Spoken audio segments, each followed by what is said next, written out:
Hello everyone. Today we talk about how to fix the app of Waze. We go to settings,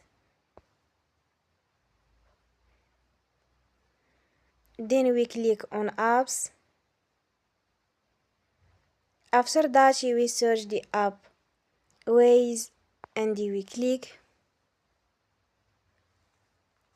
Then we will on for stop.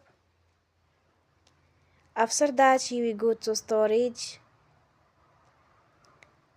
Then we click on clear cache.